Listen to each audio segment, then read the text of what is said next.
In the 18th century, northern England is the heart of the industrial world.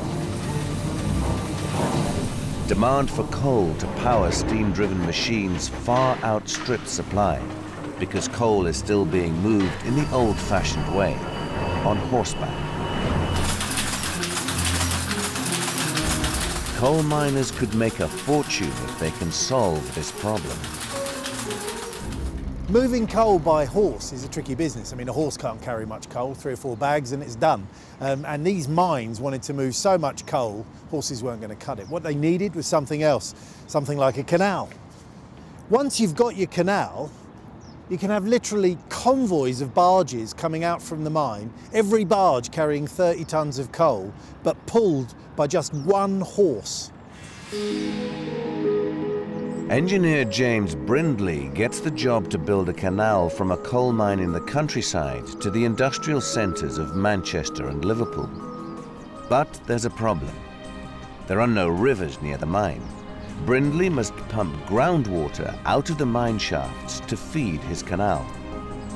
He surveys a perfectly flat route from the mine to Liverpool and Manchester, but discovers that some of the soil is so porous he risks losing his precious water back into the ground. Jem Stansfield demonstrates the problem.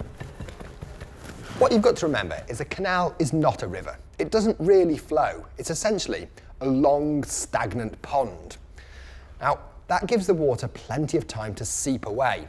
And I've got 2 bowls here with soil in. Now, if I pour water into this one, you'll see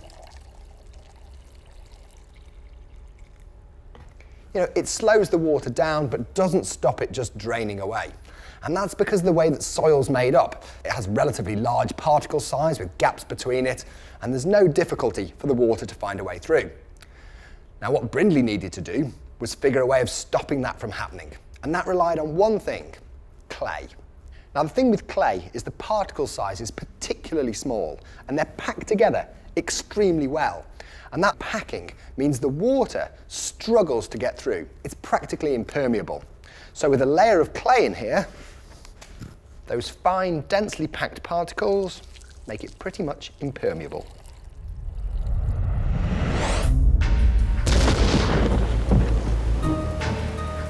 Brindley lines the porous areas of his canal with clay to make it watertight. But along the route, he hits another obstacle: the River Irwell.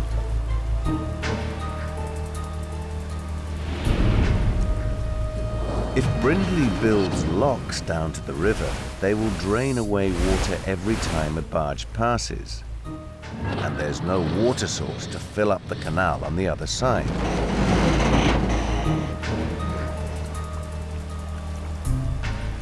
So he builds a stone aqueduct to keep his canal flowing across the river. Brindley's obsession with saving water makes the Bridgewater Canal a huge success.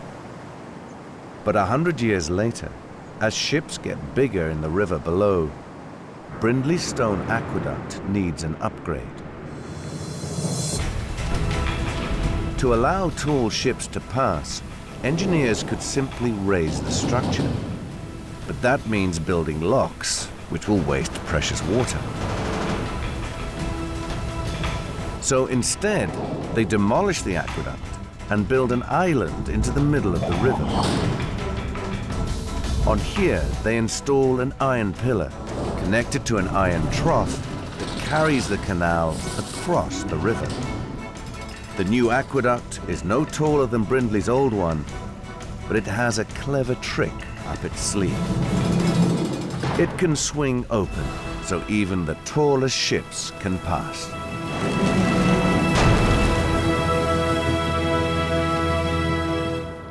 And this is it. The world's first swing aqueduct, still working perfectly 100 years on. The aqueduct pivots on a single pillar that carries the full weight of the bridge. This is a fantastic piece of Victorian engineering. It's made out of wrought iron, riveted together. We've got a steel rack here and cast iron roller bearings, and you can see them all. The whole thing weighs about 1,600 tonnes. That's about 4 fully laden jumbo jets. But what really amazes me is that this huge contraption can swing out of the way of oncoming ships in less than 5 minutes. Before the aqueduct can swing open, the keeper must close heavy iron gates to seal the canal tightly at either bank. Additional gates on the aqueduct then trap 800,000 litres of water inside the trough.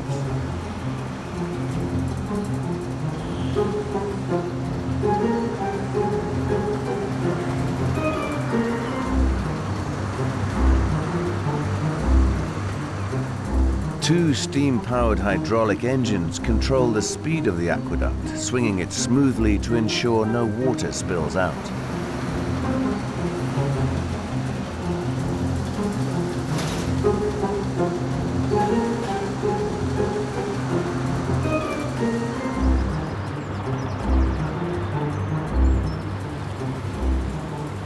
The Bridgewater Canal was a huge success and it carried over 3 million tonnes of cargo.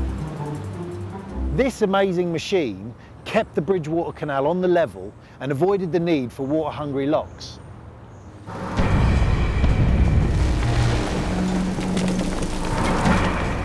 In the 19th century, the engineers building the Panama Canal face an obstacle course even more challenging than Brindley did. There is no flat route across central Panama. A range of mountains and a raging Chagres River block their path. Rather than building lots of locks over this terrain, they opt for a radical solution. What the engineers decided to do is to use the Chagres River, take advantage of the rain that we had in Panama to build the Panama Canal.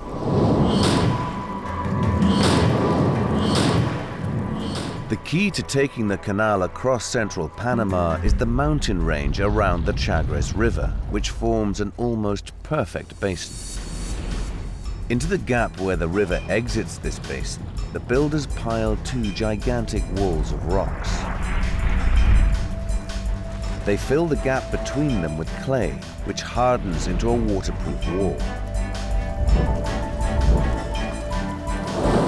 This forms the core of the biggest earth dam of the time. Behind it, the fast-flowing Chagres River floods to form the gigantic Gatun Lake. Now ships can simply sail over the Panamanian jungle and not a lock in sight. And here it is, Gatun Lake. It holds over 60 billion bathtubs worth of water, just enough to feed the thirsty locks. Every time a ship transits through the Panama Canal, 200 million liters of fresh water goes into the oceans. 100 million liters into the Atlantic side, 100 million liters into the Pacific side.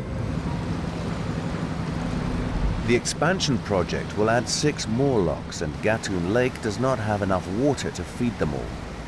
Rather than double the size of the lake and flood precious rainforest, engineers must make the new locks more economical.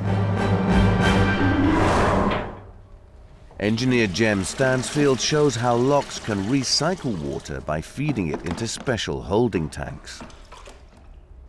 The problem with locks is the water to fill them always has to come from the upper level of the canal and then gets lost to the lower level as the water drains through for the boat to continue. But who says all the water from a lock has to be lost into the canal at the bottom? Have a look at this model. Now, this is my lock here. If you imagine the boat's coming in at the top and it wants to leave at the bottom, so it goes into the lock, the water then gets drained out of the lock so the boat can lower right down here and then carry on its journey. If I open this tap here, the water in the lock now starts draining into this holding tank.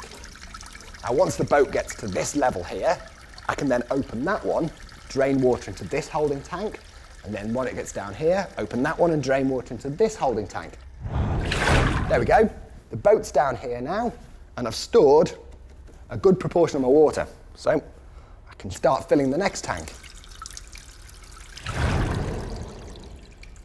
Another 20% of the water saved there. The boat's more than halfway down the lock now, And this last chunk here is the only water of the lock that actually gets lost. And here's the really clever bit. When I want to refill the lock to raise a boat to the top so it can continue in the upper canal, I can take the water out of my holding tank. So first, I empty the lower one. Once I've got this chunk of water from here into the bottom of the lock, I can then shut this tap off and open this one. And then this chunk of water goes into the next level of the lock, and this one here, and the lock is 60% full just from the water that I've saved from the boat on the way down.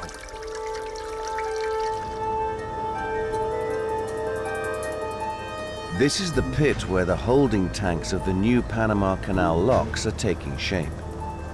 They're gigantic, covering an area of 43 football fields, and will take 4 years to complete. But they'll make sure that the Panama Canal never runs out of water, even with twice as much cargo passing through it.